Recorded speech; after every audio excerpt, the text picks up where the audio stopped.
में thank U सभिनी खे। अस्सलाम वालेकुम। अयाज़ साहब जॾहिं इहा दावत ॾिनी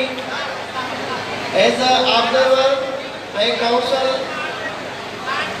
त मूं खेसि इहो रिप्लाई कयो त मुंहिंजी हिकिड़ी ॼण त ख़्वाहिश हुई जेका पूरी थी आहे। तव्हांजे नज़रियाती दोस्तनि जे विच में वेही ॻाल्हाइण तोड़े तव्हांजी जदोजहद तव्हांजे सिंध जे लाइ लोचण सोचण वारे अमल खे लफ़्ज़नि जी भेट ॾियणु मुंहिंजे लाइ हिकिड़ो एज़ाज़ु आहे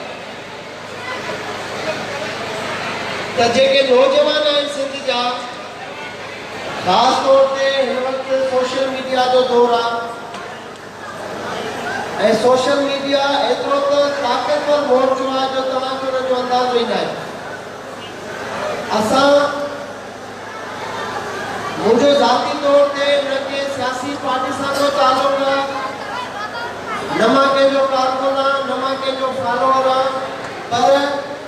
जिते भी सिंध जी ॻाल्हि थिए थी, जिते भी नाइंसाफ़ी थिए थी, जिते भी बंदर ते ज़ुल्म थिए थो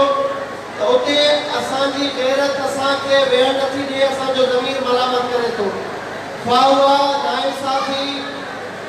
नए देरे में थिए, सिंध जी राजधानी कराची में थिए, फुल गढ़ी हसन सरकी में थे, या सखर लाड़काने कंदकोट कशमोर नवाबशाह में थे, किथे भी थींदी उते सवे मुश्ताक सरकी, सवे महेश, सवे दस्तगीर भट्टी ॻाल्हाईंदा उथंदा। इहो बिल्कुलु विसारे वेंदा त हू कहिड़े उहिदे ते आहिनि, कहिड़े ऑर्गनाइज़ेशन सां आहिनि, केतिरी पघार था वठनि, पर जेको भी सिंध जे मसइलनि ते या सिंध सां थींदड़ ज़ुल्म ते ख़ामोश थो रहे त मां सम्झां थो हुनजो ज़मीर मुर्दा आहे। इहो ई सबबु हुयो, इहा ई शइ हुई त इरशाद रांझानी जॾहिं क़तल थियो, जॾहिं हुनजी वीडियो 24 कलाकनि ताईं तमाशो बणियल रही, जंहिंते असां मिनिसिल क़ौम समूरी सिंधी क़ौम तमामु रिवायती बेहसी जो मुज़ाहिरो कयोसीं ऐं ॾिठोसीं त हुनखे क्रिमिनल करे मारियो वियो आहे ऐं असां हुन ते मुजरिमानी ख़ामोशी अख़्तियार कईसीं। छाकाणि त इहो तय थियल आहे कराची में जेको भी रूटीन क्राइम थिए थो या पुलिस इनकाउंटर थिए थो, असां हुन ते चुप करे वेहूं था, हुनखे क्रिमिनल ट्रीट था कयूं। मां छाकाणि त हुन क़ौमी वर्कर खे, हुन कारकुन खे सुञाणींदोसि, हू मुख़्तलिफ़ वक़्तनि ते कराची प्रेस क्लब ते एहतजाज कंदो रहियो, राब्ते में रहियो, मुख़्तलिफ़ मामलनि ते हू अॻु भरो रहियो। उन करे जॾहिं मां रहीम शाह कातिल रज़न जी उहा वीडियो ॾिठी बार बार त मूंखे मलामत थियो ऐं मां सोचियो त इहो दोहारी नथो थी सघे। रहीम शाह सां ज़ुल्म थियो आहे, जंहिंखां पोइ असां हुनखे वर्क कयोसीं, इन्वेस्टिगेशन कईसूं ऐं असल हक़ीक़तूं मूं पंहिंजी ID यानी मुंहिंजी इंडिविजुअल ID फेसबुक जी, जंहिंते हुन वक़्तु 1600 मुंहिंजा दोस्त हूंदा, मां उहा हक़ीक़त पंहिंजे फेसबुक ते लाइव रखी, जंहिंखां पोइ उहा वायरल थी। सिंध में हिकिड़ो जज़्बो पैदा थियो, हिकिड़ी क़ौमी इज्तिमाही गैरत जो असांखे ॾेख मिलियो ऐं जंहिंखां पोइ जेको ताक़तवर कातिल हुयो रहीम शाह, उहो हिन वक़्तु जेल में आहे ऐं बेगुनाह खून सां इंसाफ़ थींदे नज़र अचे थो। हाणे माण्हू हिन सॼे मामले में मूंखे हीरो पिया कनि, मुंहिंजा नारा पिया हणनि, मां वक़्तनि खां वक़्तनि सभिनी खे मना पियो कयां, झलियां पियो त हीउ मुंहिंजो अमल न आहे। मुंहिंजो हिकिड़ो फ़र्ज़ु हुयो त मां उहे हक़ीक़तूं तव्हां आज़मादियूं ऐं तव्हां कारसाज़ ते गॾु थी सभिनी साबित कयो त सिंधी गैरतमंद क़ौम आहे, पंहिंजे कंहिं बि बेगुनाह खून ते चुप नथा वेही सघनि, त तव्हां सभु हीरो आहियो, तव्हां सभु असांजा भाइर जेके बि